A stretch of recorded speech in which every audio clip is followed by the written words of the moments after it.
बहुत अच्छे होंगे और अपने घर पे बेहतरीन तरीके से अच्छे तरीके से एकदम पढ़ाई कर रहे होंगे। प्रीवियस वीडियो में हम पढ़ चुके थे कि एंडोथर्मिक एंड एक्सोथर्मिक रिएक्शन किसे कहते हैं, ऊष्माक्षेपी तथा ऊष्माशोषी क्रिया किसे कहते हैं। आज हम लोग पढ़ेंगे ऑक्सीडेशन एंड रिडक्शन रिएक्शन, जिसको कहते हैं हिंदी में ऑक्सीकरण एवं अपचयन क्रिया। तो चलिए शुरू करते हैं। चालू करते हैं पढ़ाई ऑक्सीकरण एवं अपचयन क्रिया।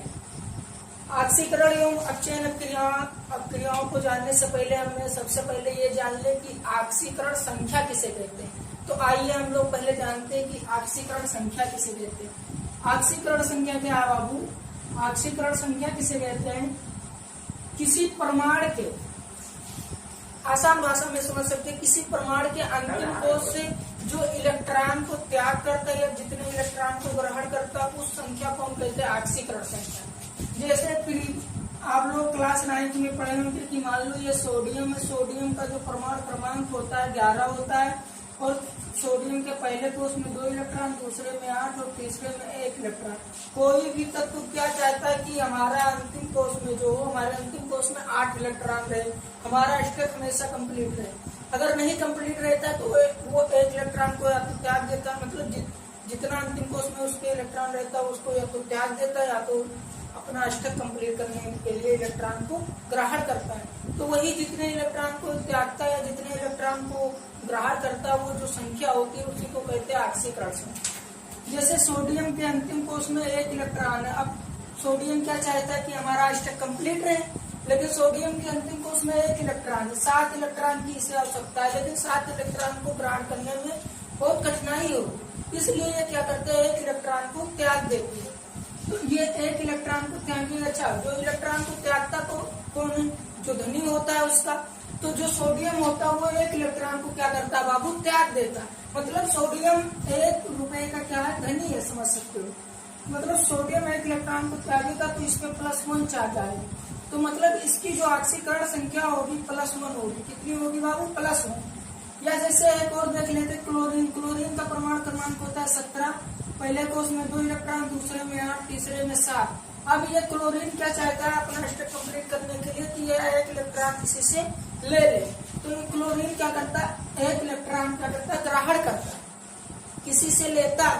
अच्छा, किसी से आप उधार लोगे तो आप ऋण हो जाओगे, कि मतलब आप पे माइनस चार्ज आ जाएगा। तो क्लोरीन 1 इलेक्ट्रॉन किसी से लेता है, 1 इलेक्ट्रॉन को ग्रहण करता है, तो क्लोरीन पे क्या आ जाता है? -1, क्योंकि 1 ही इलेक्ट्रॉन को ग्रहण करता है तो -1 आएगा। तो क्लोरीन की जो ऑक्सीकरण संख्या होगी कितना होगा? -1। तो ऑक्सीकरण संख्या किसी तत्व या परमाणु में अंतिम कोश में जितने इलेक्ट्रॉन ग्रहण करता है, जितने इलेक्ट्रॉन का त्याग करता है, वो संख्या ही क्या कहलाती है? ऑक्सीकरण संख्या। तो चलिए शुरू करते हैं। हम जानते हैं कि ऑक्सीकरण क्रियाएं तथा अपचयन क्रियाएं किसे देखते हैं। ऑक्सीकरण एवं अपचयन क्रियाएं किसे कहते हैं? ऑक्सीकरण क्रिया। ऑक्सीकरण मतलब क्या होता है बाबू? ऑक्सीडेशन। ऑक्सी मतलब क्या होता है? ऑक्सी मतलब होता है ऑक्सीजन। मतलब ऑक्सीजन क्या हो? जुड़े, जिनमें ऑक्सीजन जुड़ता है उसे क्या कहते हैं बाबू? ऑक्सीकरण क्रिया। ऑक्सीकरण क्रिया किसे कहते हैं? जिनमें ऑक्सीजन क्या होता है? जुड़ता है। और अपचयन क्रिया किसे कहते हैं? जिनमें हाइड्रोजन जुड़े। क्या होगा बाबू? जिनमें हाइड्रोजन जुड़े उसे अपचयन क्रिया कहेंगे, और जिनमें ऑक्सीजन जुड़े उसे क्या कहेंगे? ऑक्सीकरण क्रिया। तो पहला नंबर क्या बाबू? जिनमें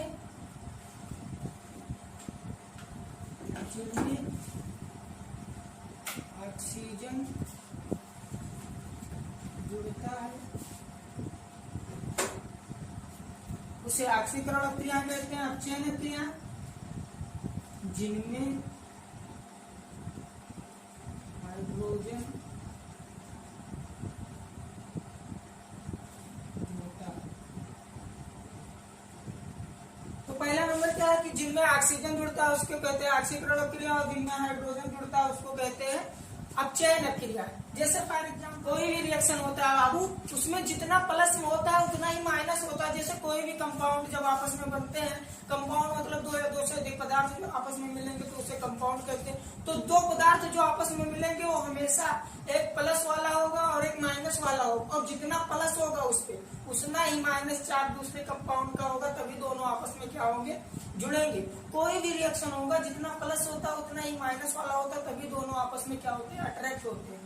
तो जैसे Na ऑक्सीजन के साथ क्रिया करेगा बाबू, हमें पता है कि Na का जो ऑक्सीकरण संख्या होता है +1 होता है, और वो का ऑक्सीकरण संख्या -2 होता है। कैसे? जैसे ऑक्सीजन का परमाणु क्रमांक 8 होता है, पहले कोष में 2 इलेक्ट्रॉन, दूसरे कोष में 6 इलेक्ट्रॉन।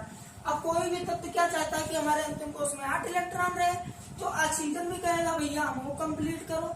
अब ऑक्सीजन क्या करेगा, 2 इलेक्ट्रॉन किसी से क्या करेगा, उधार ले लेगा, मतलब 2 इलेक्ट्रॉन उधार लेगा, तो ऑक्सीजन पे क्या आ जाएगा, -2 चार्ज। मतलब ऑक्सीजन की जो ऑक्सीकरण संख्या होती है बाबू, वो कितना होती है, -2। अब रिएक्शन कैसे होगा, इसका ये इसके साथ जाएगा, ये इसके साथ जाएगा, तो मतलब Na कितना है, 2 है, Na2, और ऑक्सीजन कितना वो, तो क्या बनेगा हमारा, Na2O। ये कैसे हुआ बाबू, सोडियम ऑक्सीजन सोडियम के पास आएगा, फिर थोड़ा मुस्कुराएगा, फिर कहेगा सोडियम से कि मैं जुड़ लूं, तो सोडियम भी हंस के कहेगा आइए आपका स्वागत है। अब सोडियम के साथ ऑक्सीजन क्या हुआ बाबू, जुड़ गया, और क्या बनाया, Na2O। मतलब इसमें क्या हो रहा है कि ऑक्सीजन जुड़ रहा है, तो जिसमें ऑक्सीजन जुड़ता है वो अपक्रिया कौन सी अपक्रिया होती है बाबू, ऑक्सीकरण अपक्रिया। तो जिनमें ऑक्सीजन जुड़े उसे क्या कहते हैं, ऑक्सीकरण अपक्रिया। एक एग्जाम्पल और देख लेते हैं, जैसे Mg+O2। अब Mg पे हमें पता है कितना होता है बाबू, +2 होता है, वो पे कितना होता है, -2। अब प्लस माइनस दोनों आपस में कट जाएंगे, क्या बनाएंगे, MgO। क्या बनाएंगे बाबू, MgO। यहाँ देखो वो कितना है, 2, यहाँ 1 ही है, बैलेंस कर लेते हैं, 2 से गुणा करना पड़ेगा। अब यहाँ मैग्नीशियम भी 2 हो गया, तो यहाँ 2 से गुणा करना पड़ेगा। अब देखो मैग्नीशियम से क्या जुड़ा बाबू, ऑक्सीजन जुड़ा, और हमें पता है जिनमें ऑक्सीजन जुड़ती है वो कौन सी अपक्रिया होती है, ऑक्सीकरण अपक्रिया। तो इसमें किसका ऑक्सीकरण हो रहा है, मैग्नीशियम का क्या हो रहा है बाबू, ऑक्सीकरण। मैग्नीशियम का क्या हो रहा है, ऑक्सीकरण, क्योंकि मैग्नीशियम के साथ क्या जुड़ रहा है, ऑक्सीजन, और जिसमें ऑक्सीजन जुड़ता है उसे क्या कहते हैं, ऑक्सीकरण अपक्रिया। अब चयन अपक्रिया किसे कहते हैं बाबू, जिनमें हाइड्रोजन जुड़ता हो, जैसे फॉर एग्जाम्पल H2 है, H2 और H के साथ क्रिया करेगा, क्या बनाएगा, H2S। अब देखो इसमें हाइड्रोजन जो है सल्फर के साथ क्या हो रहा है बाबू, जुड़ रहा है, तो जिसमें हाइड्रोजन जुड़े उसे कौन सी अपक्रिया कहेंगे, अपचयन अपक्रिया। इसमें सल्फर का क्या हो रहा है, सल्फर का हो रहा है बाबू अपचयन। अपचयन क्यों हो रहा है, क्योंकि सल्फर के साथ क्या जुड़ रहा है, हाइड्रोजन जुड़ रहा है, तो जिसमें हाइड्रोजन जुड़ता है उसे क्या कहते हैं, अपचयन अपक्रिया कहते हैं। फिर दूसरा क्या है, ऑक्सीकरण अपक्रिया उन्हें कह सकते हैं जो इलेक्ट्रॉन को दान करते हैं। जो इलेक्ट्रॉन का दान करते हैं उसे क्या कहते हैं बाबू, ऑक्सीकरण अपक्रिया। जो इलेक्ट्रॉन का दान करेगा उसे कहेंगे ऑक्सीकरण अपक्रिया। जो इलेक्ट्रॉन को ग्रहण करेगा उसे कहेंगे अपचयन अपक्रिया। क्या कहेंगे, अपचयन अपक्रिया। तो जो इलेक्ट्रॉन का दान करता है उसे कहते हैं ऑक्सीकरण अपक्रिया। जो इलेक्ट्रॉन को ग्रहण करता है उसे कहते हैं अपचयन अपक्रिया। तो दूसरा क्या होगा, जो इलेक्ट्रॉन का दान करता हो। अपचयन किसे कहेंगे, जो इलेक्ट्रॉन को ग्रहण करता।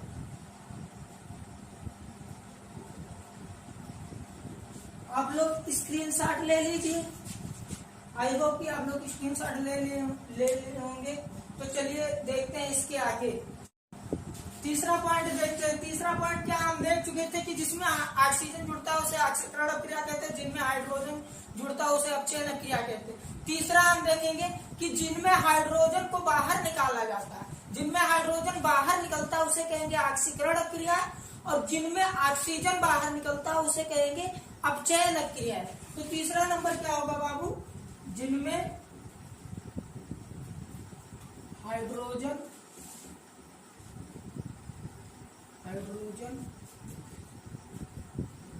बाहर निकलता है, इनमें क्या लिखेंगे, तीसरा जिनमें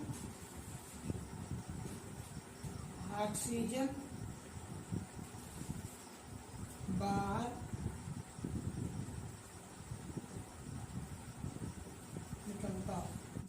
तीसरा देखते हैं हम क्या बाबू, जिनमें हाइड्रोजन बाहर निकलता हो। हम देख चुके थे कि जिनमें ऑक्सीजन जुड़ता है उसे ऑक्सीकरण क्रिया कहते हैं और जिनमें हाइड्रोजन जुड़ता है उसे अपचयन क्रिया कहते हैं। तीसरा पॉइंट हमारा क्या है कि जिनमें हाइड्रोजन को बाहर निकाला जाता है उसे कहेंगे ऑक्सीकरण क्रिया, और जिनमें ऑक्सीजन को बाहर निकाला जाएगा उसको कहेंगे अपचयन क्रिया। देख जैसे फॉर एग्जाम्पल हम देख लेते हैं, जैसे हमारा NH3 है, क्या है, अमोनिया। ये क्या होगा बाबू कि N2 अलग हो जाएगा और H2 क्या होगा, अलग हो जाएगा। अब इसमें देखो नाइट्रोजन के साथ हाइड्रोजन जुड़ा था, ठीक, लेकिन अब क्या हुआ कि हाइड्रोजन को क्या किया गया, बाहर निकाल दिया गया। तो इसमें नाइट्रोजन का क्या हो रहा है, ऑक्सीकरण हो रहा है। ऑक्सीकरण किसे कहेंगे, जिनमें हाइड्रोजन क्या हो, बाहर निकले। इसमें देखो नाइट्रोजन के साथ जुड़ा था और इसमें क्या हुआ, नाइट्रोजन से बाहर निकल गया, मतलब इसमें नाइट्रोजन का ऑक्सीकरण हो रहा है। तो जिनमें हाइड्रोजन बाहर निकाला जाता है उसे ऑक्सीकरण क्रिया कहते हैं। अपचयन जिनमें ऑक्सीजन बाहर निकलता है, जैसे फॉर एग्जाम्पल हम देख लेते हैं Zn वो है प्लस C के साथ क्रिया कराया जाता है, Zn अलग हो जाता है और CO के साथ ऑक्सीजन जुड़ जाता है। इसमें Zn का ऑक्सीकरण हो रहा था, लेकिन अब क्या हुआ कि Zn से ऑक्सीजन क्या हुआ, बाहर हो गया, मतलब Zn का क्या हो रहा है, इसमें अपचयन हो रहा है। क्योंकि अपचयन क्रिया किसे कहते हैं बाबू, जिनमें ऑक्सीजन बाहर निकलता है। इसमें Zn से क्या होता है, जिंक से क्या होता है, ऑक्सीजन बाहर निकल जाता है, मतलब Zn का क्या हो रहा है, ऑक्सीकरण हो रहा है। लेकिन ये भी कह सकते हैं कि कार्बन का क्या हो रहा है, इसमें ऑक्सीकरण हो रहा है और Zn का क्या हो रहा है, अपचयन हो रहा है। क्योंकि Zn से क्या होता है, ऑक्सीजन बाहर निकल जाता है और जिनमें ऑक्सीजन बाहर निकले उसे क्या कहते हैं, अपचयन क्रिया। ठीक, आई होप कि आप लोग नोट कर चुके होंगे, और नहीं नोट कर चुके हैं तो स्क्रीनशॉट ले लीजिए आप लोग और अपने घर पे बेहतरीन तरीके से नोट्स बनाइए। चलिए देखते हैं चौथा पॉइंट क्या हमारा। चौथा पॉइंट देखते हैं बाबू लोग अच्छे से चौथा पॉइंट हमारा क्या होगा बाबू, चौथा पॉइंट होगा हमारा कि मान लो कोई एक मेटल है, कोई एक धातु है, मान लो कोई एक धातु है, क्या है बाबू, कोई एक धातु है, या मान लो कोई एक धातु है या कोई एक तत्व है, ये क्या करे कि एक इलेक्ट्रॉन को ग्रहण करे। अगर कोई भी चीज एक इलेक्ट्रॉन को ग्रहण कर रहा है, सॉरी एक इलेक्ट्रॉन का क्या कर रहा है, त्याग करे। मान लो कोई एक धातु है, या कोई मेटल है, धातु है या कोई तत्व है, एक इलेक्ट्रॉन को एक क्या करे, त्याग करे। और कोई भी जितने इलेक्ट्रॉन का त्याग करता है उस पर उतना ही क्या आ जाता है, पॉजिटिव चार्ज आ जाता है। मान लो कोई मेटल है, एक इलेक्ट्रॉन को त्याग करेगा तो बाबू इस पे M+1 चार्ज आ जाएगा कि नहीं, अगर एक इलेक्ट्रॉन को त्याग करेगा। अगर मान लो M+1 कोई चीज है और एक इलेक्ट्रॉन को त्याग करे तो इस पे M+2 आ जाएगा, आएगा कि नहीं, M+1 है, एक इलेक्ट्रॉन और त्याग कर देगा तो एक पहले प्लस था, एक और त्याग किया तो कितना आ गया, +2। मान लो M+2 कोई है, अगर एक इलेक्ट्रॉन को त्याग करे तो M+3 आ जाएगा। और हमें पता है कि ये सब इसकी क्या ऑक्सीकरण संख्या, कोई भी तत्व जितना इलेक्ट्रॉन ग्रहण करता है या जितना इलेक्ट्रॉन त्याग करता है वही संख्या जो होती है उसकी ऑक्सीकरण संख्या कहलाती है। इसमें जो M का ऑक्सीकरण संख्या +1 है, इसमें M का जो ऑक्सीकरण M+1 का जो ऑक्सीकरण संख्या +2 है, इसमें M+2 का जो ऑक्सीकरण संख्या कितना बाबू, +3 है। तो पहले M+1 था, इसमें +2 होगा, इसमें +3 होगा, मतलब इसमें क्या हो रहा है, ऑक्सीकरण संख्या में वृद्धि हो रही है। क्या हो रही है बाबू, पहले 1 था, फिर 2 हो गया, फिर 3 हो गया, मतलब ऑक्सीकरण संख्या में क्या हो रही है, वृद्धि हो रही है। और एक चीज समझ लो बाबू, ये इलेक्ट्रॉन किधर जोड़ेंगे, जिधर इलेक्ट्रॉन होगी इस ऑक्सीकरण संख्या ज्यादा होगी उधर ही इलेक्ट्रॉन को हम जोड़ेंगे। ट्रिक मारो, जिधर ऑक्सीकरण संख्या ज्यादा होगी उधर ही इलेक्ट्रॉन को हम क्या करेंगे, जोड़ेंगे। इसमें देखो कोई चार्ज नहीं था, इसमें +1 हो गया, इसकी ऑक्सीकरण संख्या +1 हो गई, इसमें 0 है तो ये ज्यादा है तो इलेक्ट्रॉन इधर जोड़ेंगे, इसमें ये ज्यादा है तो इलेक्ट्रॉन इधर जोड़ेंगे, इसमें ये ज्यादा है तो इलेक्ट्रॉन इधर जोड़ेंगे। अब क्या कह सकते हैं, जिनमें ऑक्सीकरण संख्या में क्या हो रही है, वृद्धि हो रही है, उसे कहेंगे ऑक्सीकरण क्रिया। क्या है चौथा पॉइंट हमारा, जिनमें ऑक्सीकरण संख्या में क्या हो बाबू, वृद्धि हो, ऑक्सीकरण संख्या में वृद्धि हो, उसे कहेंगे ऑक्सीकरण क्रिया, वृद्धि हो, उसे कहेंगे ऑक्सीकरण क्रिया। इसमें देख लेते हैं, जैसे मान लो कोई धातु है, या धातु कोई मेटल है, कोई तत्व है, अगर ये एक इलेक्ट्रॉन को ग्रहण करे, क्या करे तो इस पे क्या आ जाएगा, अब कोई इस पे इसी ऑक्सीकरण संख्या अभी 0 थी, अगर एक इलेक्ट्रॉन किसी से उधार लिया तो इस पे -1 चार्ज आ जाएगा कि नहीं आ जाएगा बाबू, जोर से बोलना। हाँ -1, ठीक। अगर यम -1 है, अगर एक इलेक्ट्रॉन को और ग्रहण कर ले तो इस पे यम -2 चार्ज आ जाएगा कि नहीं आ जाएगा, आ जाएगा बाबू। यम -2 चार्ज अगर एक इलेक्ट्रॉन और ग्रहण कर ले तो क्या आ जाएगा, यम -3। अब देखो -1 था, ये -2 हो गया, -3 हो गया, मतलब अपोजिट जा रहा है, माइनस में जा रहा है। इसके ऑक्सीकरण संख्या में क्या हो रही है, कमी। तो जिनमें जिसकी ऑक्सीकरण संख्या में कमी हो उसे कहते हैं अपचयन अपक्रिया। क्या कहते हैं बाबू, अपचयन अपक्रिया। तो चौथा नंबर क्या होगा, जिनमें ऑक्सीकरण संख्या में कमी हो तो उसे कौन सी अपक्रिया कहते हैं बाबू, अपचयन अपक्रिया।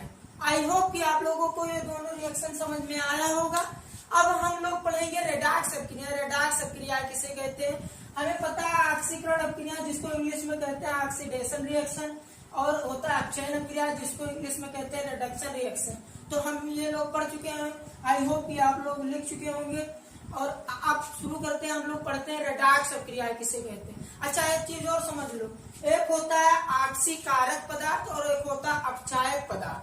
तो ऑक्सीकारक पदार्थ किसे कहते हैं बाबू, जिन पदार्थों का अपचयन होता है उसे कहते हैं ऑक्सीकारक पदार्थ, और जिन पदार्थों का ऑक्सीकरण होता है उसे कहते हैं अपचायक पदार्थ। जस्ट अपोजिट है, जिसका ऑक्सीकरण होगा जिस पदार्थ का उसको कहेंगे अपचायक पदार्थ, और जिस पदार्थ का अपचयन होगा उसको कहेंगे ऑक्सीकारक पदार्थ। तो चलिए हम लोग पढ़ते हैं रेडॉक्स अपक्रिया किसे कहते हैं। चलिए बच्चों शुरू करते हैं रेडॉक्स अपक्रिया।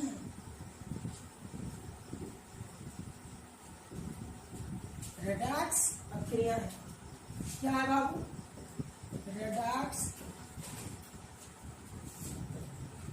अपक्रिया। रेडॉक्स अपक्रिया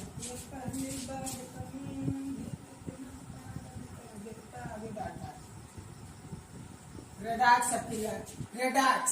रेडॉक्स दो चीजों से मिलकर बना है। हमें पता है कि ऑक्सीकरण को कहते हैं ऑक्सीडेशन और अपचयन को कहते हैं रिडक्शन।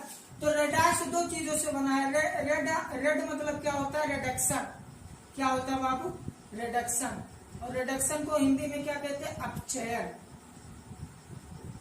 ऑक्स मतलब क्या, ऑक्सीडेशन।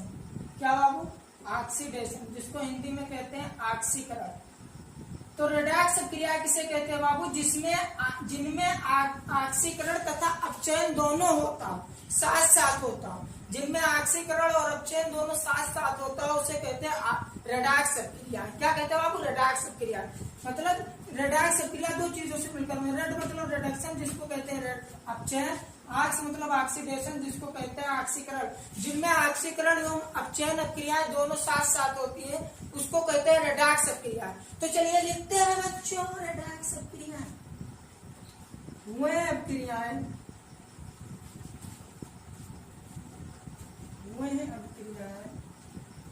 जिनमें ऑक्सीकरण तथा अपचयन दोनों होता है, रेडॉक्स क्रिया कहलाती है। रेडॉक्स क्रिया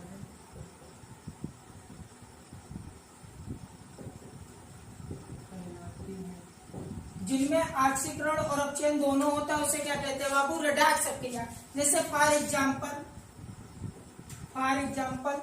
देख लेते हैं, आई होप कि आप लोग नोट कर चुके होंगे। जैसे फॉर एग्जाम्पल देख लेते हैं हम लोग, SnCl2 प्लस FeCl3 बनता है हमारा SnCl4 प्लस FeCl2। ठीक, अब इसमें क्या हो रहा है बाबू, अब देखो कैसे। Cl हमें पता है Cl पे -1 चार्ज होता है, हमें पता है कि ये एक कंपाउंड है बाबू, SnCl2 एक कंपाउंड है, और कंपाउंड है तो हमेशा वो पॉजिटिव और निगेटिव के साथ जुड़ा होगा। जितना निगेटिव होगा उतना ही पॉजिटिव होगा। जैसे हमें पता है Cl पे होता है -1, Cl की ऑक्सीकरण संख्या होती है -1 और 2 Cl है तो 2 से गुणा हो जाएगा मतलब -2 होगा। इससे मतलब 2 माइनस है तो हम एकदम पता होगा कि माइनस इसमें 2 है तो इसके साथ जो जुड़ा होगा वो +2 होगा, तभी इसके साथ क्या है बाबू जुड़ा है। अच्छा अब यहाँ देखो Cl पे होता है -3 लेकिन 3 Cl है तो -3 हो जाएगा, तो जो Fe पे होगा ऑक्सीकरण संख्या इसकी +3 होगी। इस पे देख लीजिए Cl पे -1 होता है, 4 Cl है तो 4 माइनस हो जाएंगे तो ये जो होगा +4 होगा। इस पे Cl पे -1 होता है तो 2 Cl है तो 2 होगा तो इस पे +2 होगा। अच्छा अब देखो बाबू यहाँ Sn है, Sn पे +2 और बन क्या रहा है, Sn +4 बन रहा है। अच्छा यहाँ +2 था, ऑक्सीकरण संख्या इसकी 2 थी और यहाँ 4 हो गई तो ऑक्सीकरण संख्या में क्या हो रहा है बाबू वृद्धि, और जिसमें ऑक्सीकरण संख्या में वृद्धि होगी वो कौन सी अभिक्रिया होगी, ऑक्सीकरण अभिक्रिया। मतलब इसमें Sn का क्या हो रहा है ऑक्सीकरण, क्या हो रहा है बाबू ऑक्सीकरण। अच्छा Fe देखो यहाँ Fe +3 है इधर और इधर Fe कितना है बाबू +2 है। अच्छा यहाँ +3 है और यहाँ +2 है, कितना बाबू +2, तो ऑक्सीकरण संख्या यहाँ 3 है यहाँ 2 है तो ऑक्सीकरण संख्या में क्या हो रही है कमी, और जिनमें ऑक्सीकरण संख्या में कमी होगी उसे कौन सी क्रिया कहेंगे अपचयन क्रिया। तो जिनमें ऑक्सीकरण संख्या में कमी होती है उसे कहते हैं अपचयन क्रिया। तो इसमें Fe का क्या हो रहा है अपचयन, और जिनमें ऑक्सीकरण एवं अपचयन दोनों साथ साथ होता है उसे कौन सी क्रिया कहते हैं रेडॉक्स क्रिया। तो ये हमारी कौन सी क्रिया है बाबू रेडॉक्स क्रिया। कौन सी क्रिया है रेडॉक्स क्रिया।